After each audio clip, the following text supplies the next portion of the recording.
Thank you for coming to this talk. My title is a bit boring, or it just has all the contents in it. And yeah, there's also a bit better title for my motivation behind it. Normally if you work with Python, you have the main problem if you have string columns, and these are objects. They are slower and it's not working really good. You can use categoricals, but categoricals only work good if you have a low entropy. And so if you do a lot of stuff for strings, it's really slow. That's where my pain started a bit, to motivate this talk about, and what's the biggest benefit coming out of here. Short thing about me, I'm a data scientist at Blue Yonder, a company doing automated replenishment for supermarkets, meaning we stock shelves in supermarkets and ensure that nothing is thrown away. I work on the Apache Arrow and the Apache Parquet project as a project management committee, long for maintainer.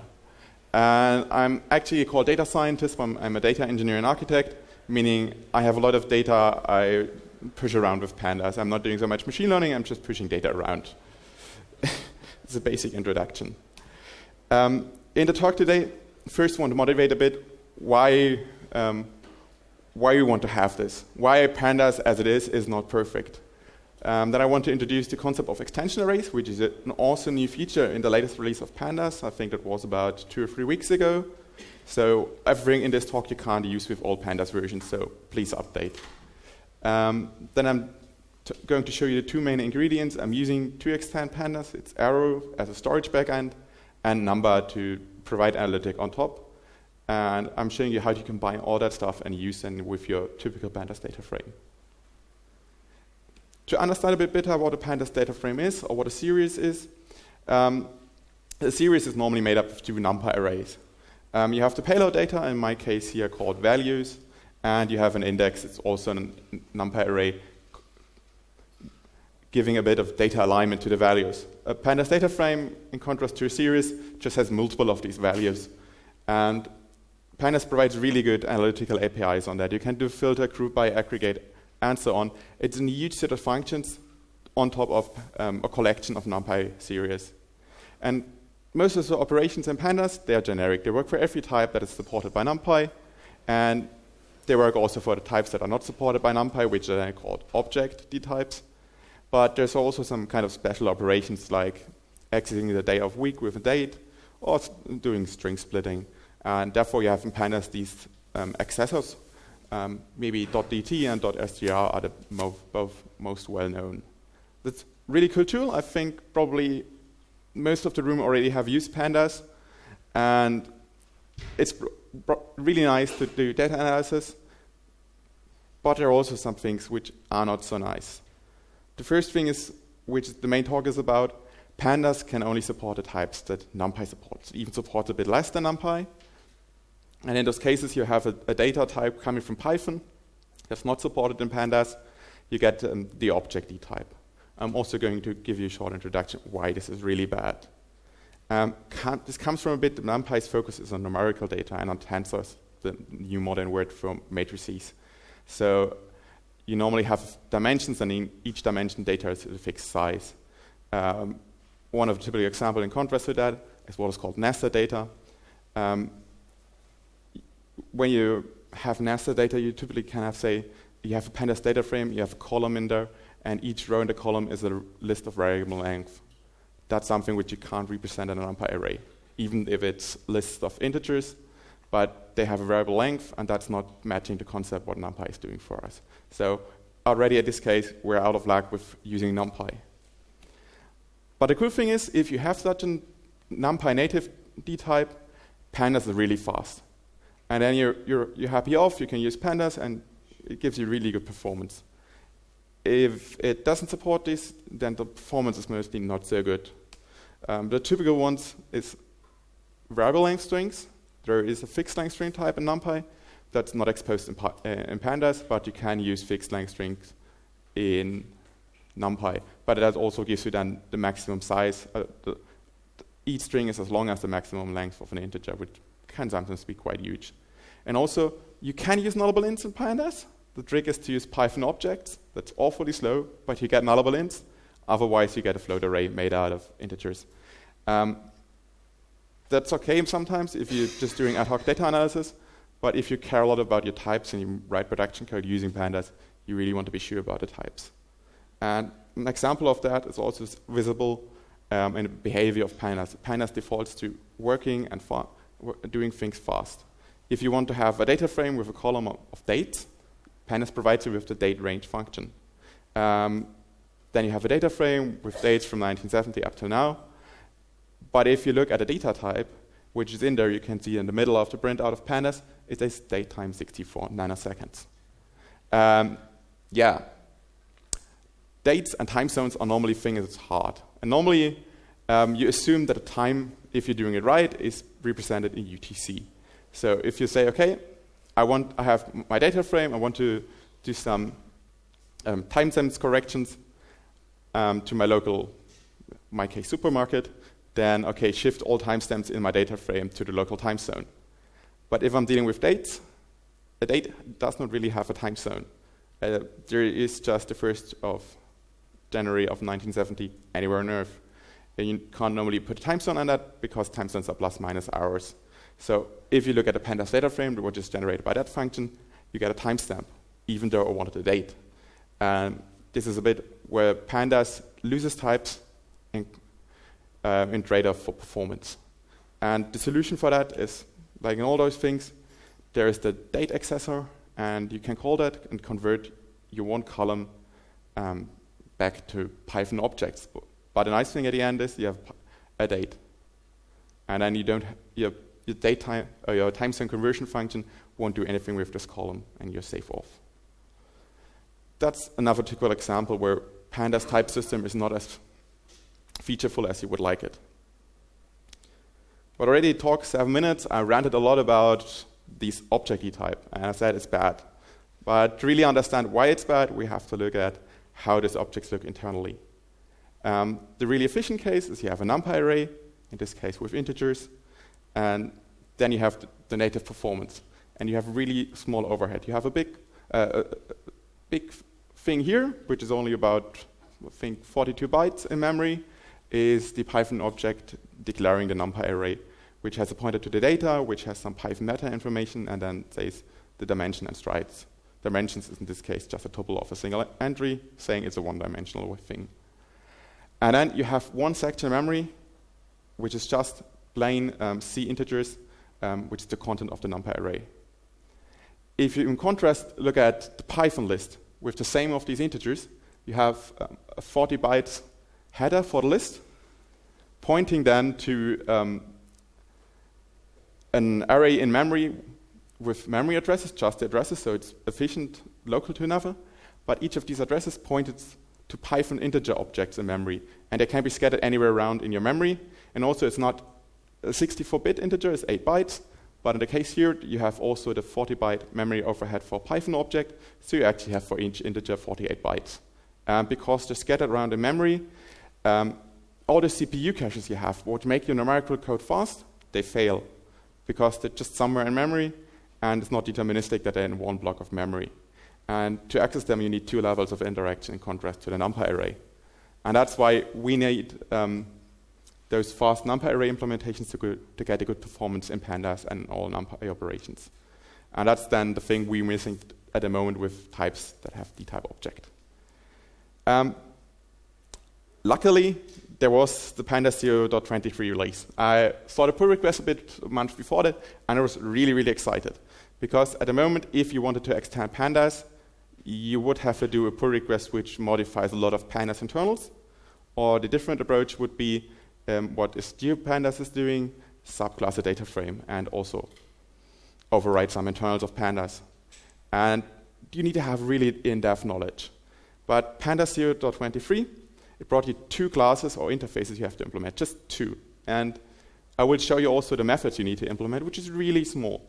And there's the first one, it's the dtype, which is just minimal meta of information, like what is the name of the data type I'm getting, and also what, when I'm accessing a single element, do I get as a Python object.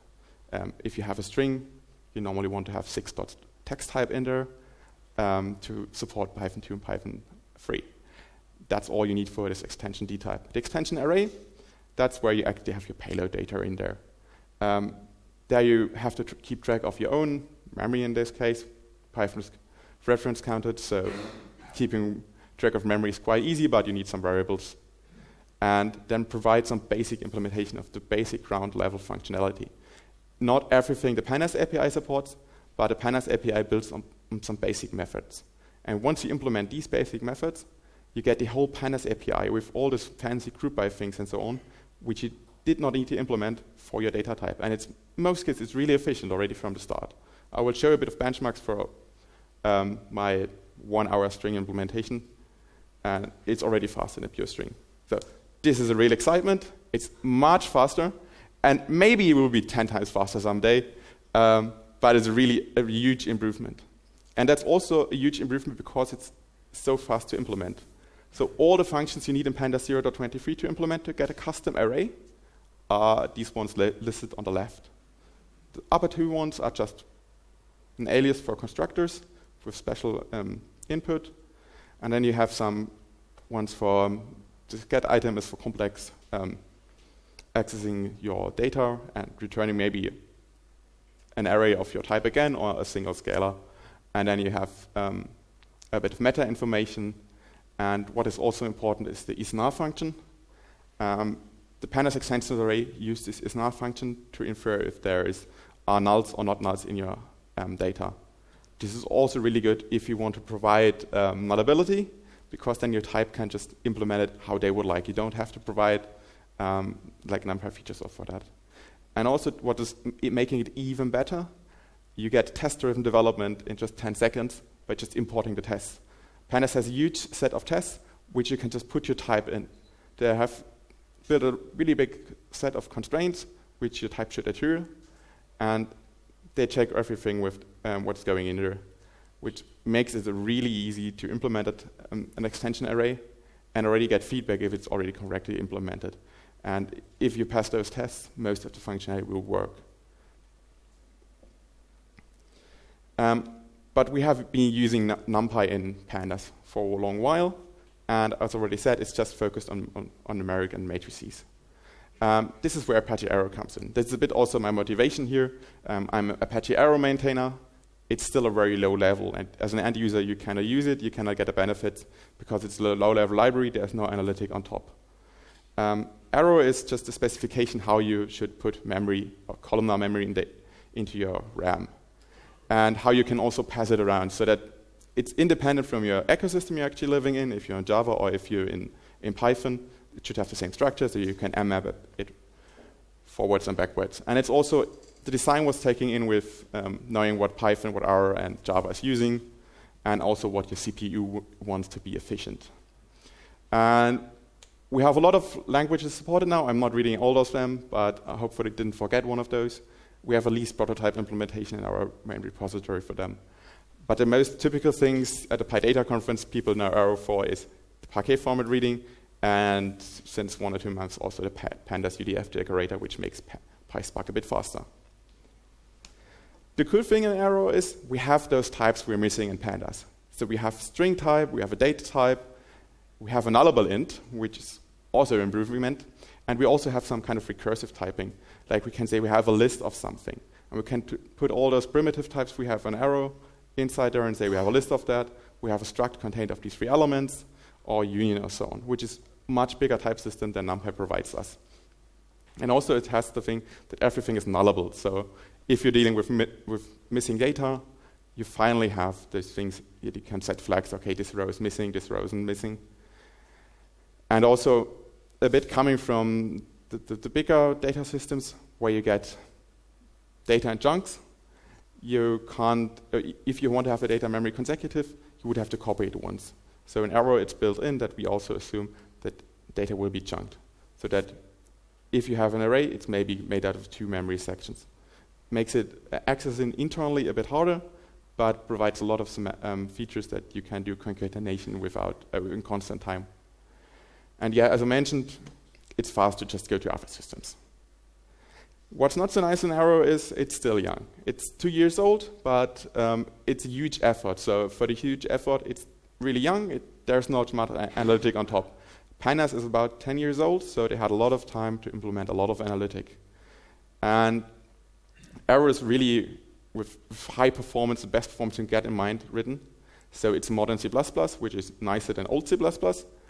But if you're just working in Python, it's really hard to extend because you have to set up a build environment and read through the C++ code, learn C++ again, and then compile and get a function. This is not really good if you want to do interactive programming. Because we like Python. Python is really easy to write. And just writing a function, maybe it's not expressible with NumPy, or you just forgot how to express it with NumPy. You can write a for loop in Python and you get a result.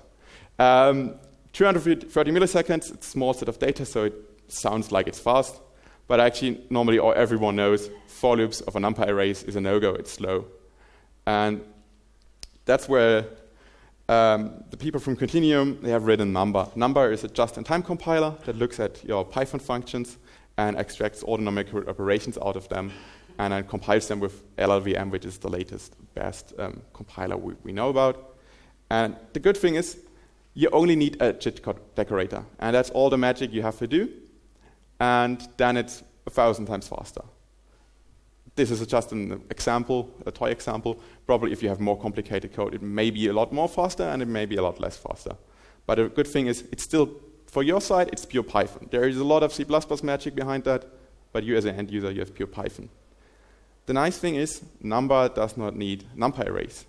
It needs Python memory views, which could be any type of memory, as long as they implement a certain interface. Arrow arrays are a bit more complicated than NumPy arrays. The big difference here is an arrow string array has 3 memory sections. The first is we have this nullability, but for the nullability, we also need an extra layer of memory, which is a valid bitmap. That's maybe a bit confusing if you're talking about nullability, but it's a bitmap which has a 0 bit for each entry if it's null or not valid, and a 1 if it's valid or not null. Then, because strings are variable length in Arrow, we have first an offset array, which says, okay, this is an array indicating where each string starts, and we have a second array, which the actual payload of the string, having the characters UTF-8 encoded, meaning you can use unsigned int 8. And then you can use the offset and take offset of your current index and offset of the next index and get a length of the string. And there's also the magic that we have an offset in there, which is not correlated to the offsets above, but it's an offset of all your memory regions. So if you just slice an arrow array, you just increment that offset, and then you have a slice of an arrow array. Don't need to make a copy, just a bit of tuning. But then we get a bit more complicated Numba code. It's not just anymore add JIT, but there's a nice thing called JIT class in Numba.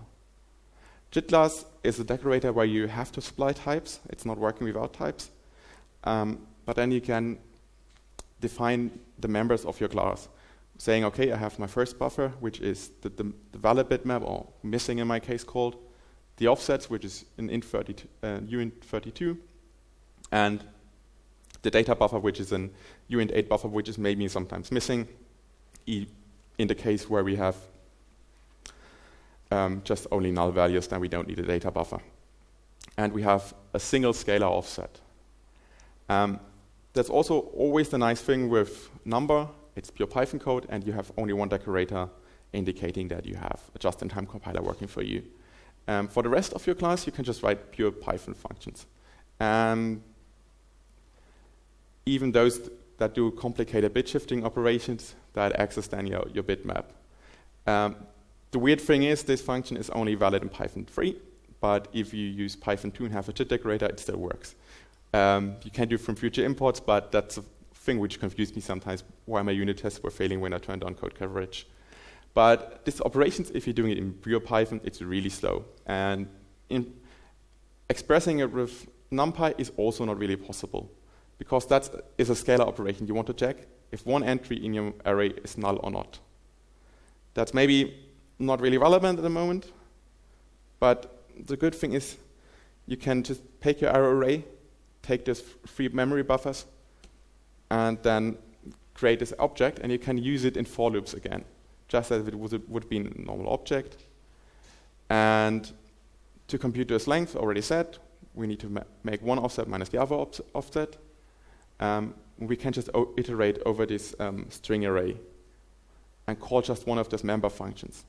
And the nice thing is Pandas, Numba is doing for us is compiling them on the fly. Meaning we have a complicated set of memory buffers, a class on top that defines us some member functions on a scalar level, and we can write a for loop on that, and it produces really fast CPU code, which is also using all the nice features of your local CPU. So if you have some kind of really new CPU that has AVX2, this code will use it. If you have just a Python wheel that was compiled from some other C++ code on PyPy, this normally won't use your modern CPU instructions because it's built just for working on all modern systems, not on the latest hardware, which also gives you some nice speed-ups. Has a disadvantage, it's a just-in-time compiler, so you will have some 100 microseconds or 100 milliseconds compile time in the first call. And we can now put this all together. We have an interface in Pandas, which gives us the possibility to extend Pandas really easily. We have a storage layer which defines some data structures and a common typing system. And we also have an engine that can provide us an analytic to write the basic functionalities you need for fulfilling the interface of Pandas. When I wrote this talk, I actually thought, okay, let's make a demo string type. Maybe we get it working that we can do the group operation on that. Meanwhile, the Pandas developers proceeded and made this extension array a lot better. And I happily saw that my implementation for the string array wasn't even using the string type. It was just using arrow. And it was using an arrow array of any type. So at the end, what I made is I started making a library, which was first released last night, which you can actually input any arrow data. And it provides generic functionality on all of those arrow data to put it into NumPy, Pandas. It does not work for all types. For example, nullable ints is only possible also since last night on Pandas master, because if you're using some of those types that are also supported by NumPy, there's some special optimizations in Pandas which crash if you're not really NumPy, but just implementing the NumPy interface. But the nice thing is, working with it is really easy. So I'm not doing live code demo, I'm using my slides. I'm not as good as James, who can just code and talk at the same time. The user interface is for those extension arrays is really good, driven by Pandas. The main thing you have to provide is wrap your data in a class that fulfills the interface. And here I have an array called data, which just takes a set of random single letter strings, and I'm putting it in my data frame. I have an object column, which uses just NumPy array with dtype object, and I have a Fletcher. Fletcher is the name of my library,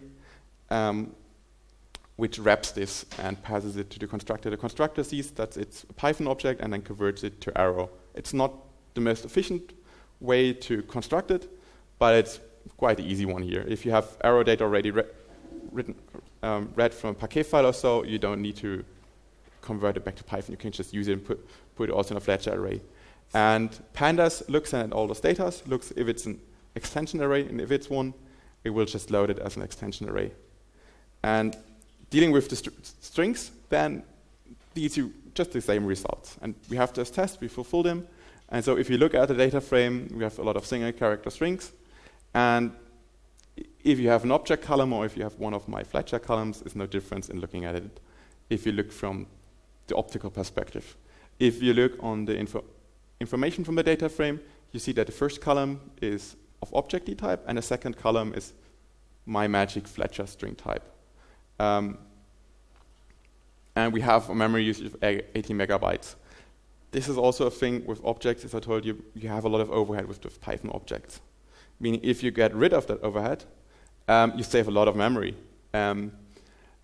We have about, it's 4 bytes overhead for a Fletcher string, and it's 42 bytes for a normal Python string. That explains a bit of difference. And also we have Python strings are UTF-16, and I think in the most modern Pythons, and Arrow uses UTF-8. That's a bit of trickery. sometimes it's beneficial, sometimes not, but for memory usage, it's really beneficial. So meaning at the end that my custom array is about 10 times smaller than the pandas array. And it even works. And I haven't spent any time yet in performance tuning. I just called a group by and said, okay, I have this column of ints in there, so give me just a sum group by the single characters in the beginning. And with exactly the same data, you can see with my Fletcher array, which doesn't use Python objects, you get about half the time you have with a typical array. And the weird thing is, which also gives a bit of performance boost maybe in future, there are a lot of conversions where the string array or a subset of the string array is still converted to a NumPy object array. That's where you can hook into pandas and say, okay, my type is a bit more mightier, and I can provide more of the core functionality, which I don't have to, but I can with an extension array. And that will give us even the chance to make the string type even faster. But the nice thing is I just implemented the core functions, some even in pure Python, and it's already a lot faster than having the typical Python implementation. And I'm not the only one. This started out, Tom Augsberger from Anaconda had a task to build an IP type in pandas. This was the initiation for all this extension array, and Tom also has built the extension array support, meaning that there is a package from Continuum on our Anaconda called CyberPandas. It brings you an IP and a MAC array. GeoPandas is looking at, with a pull request, that this geometry array, which is used in GeoPandas, is not anymore implemented by subclassing, but by just providing an extension array, meaning that you also can mix these types in a normal ordinary data frame in future. My library is linked down here. And also, what's maybe even up to you, if you have data that is not just fitting into a pandas data frame, I can really say to you, just try it. Maybe if you have 2 or 3 hours to spend, just have a look if you can implement something. Really nice pandas extensions arrays that you could implement could be a constant array, which is just an array pretending to be large, but just consists of a single value. And that's often the case if you have like kind of one hot encoding or so, and you have a feature which is not used, but you still need it in your pandas array. And then you just make a constant array, you can implement it on your own, and save a lot of memory. Yeah, and as I said, last slide was late. I haven't spent all night on writing it, just last night my code passed, so since today you can pip install Fletcher and you can use strings and lists and pandas, and also if you're happy with pandas master, you get nullable ints. But don't use it in production, it will break everything. It's tested, it has 100% code coverage or 90% code coverage, but there are a lot of edge cases which is not covered by all the tests, and a lot of edge cases where it's probably really slow. But I'm quite happy that it wasn't so much effort to bring a native string type to pandas. And yeah, one-off commercial at the end. Alex already mentioned it sometimes. We have a PyData and PyCon in Karlsruhe end of the year. And like it was just last minute with this talk, and PyCon I will also talk about how you can work on data allocated in Java without copying in pandas. Prototype is already working, but not for strings and so on. But I hope I get it until then. And that was my talk. Thank you.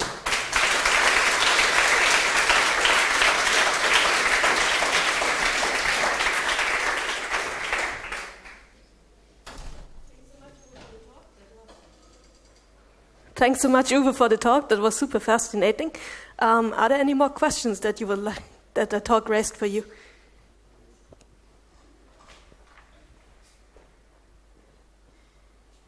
Hi, I've heard Arrow mentioned in several talks, and I'm quite excited about it, and I would like to use it. So I was trying to find some examples of how to use Arrow, but somehow I didn't find them. So if you can give some recommendations how to get started with this. So for Arrow, as an end user, there's not so much functionality. So the main examples how to use Arrow are actually in this talk now, because that's how you can use Arrow in pandas. But the other thing where you can use Arrow is to open Parquet files or to connect to a database that supports ODBC.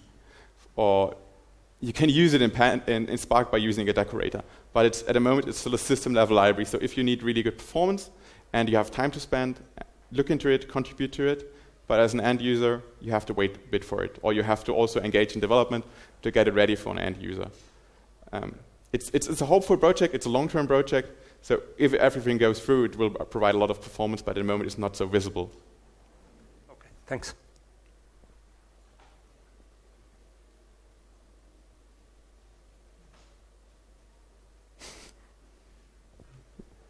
We just had a talk here about R and we just had a talk here about R and Python and how you can use both together. But if you start out with Python, the problem is if you have, for example, a big Pandas data frame and you want to do some analysis using an R library, you duplicate memory. And you just told us that you have this magnificent tool where you can share memory. Is there something on the horizon that we could use, avoiding duplication when you want to kind of use code in both languages together? There's actually two tools in there. The first thing is you can use Arrow. There's already a Feather format, which is also Arrow, which you can use to dump Arrow to disk and load again. You can use the same code if you just don't dump this data to disk, but pass it between Arrow and Python. There is sadly no code. But the other thing is also there's a block manager in Pandas. The block manager in Pandas is doing magic things, and it's probably more too complicated than to explain in an answer. But these extensions array are not really managed by the block manager, which means that you're taking care of managing the memory, and not Pandas is taking care. You can actually probably try and write an extension array, which just uses the R column and puts it as an extension into Pandas. Then you probably would get no copy from R, but still native Pandas. Super. Thanks a lot, Uwe. And we also know now whom to call. Thanks a lot for your talk. Also, my Twitter username, follow me, then you will get the slides.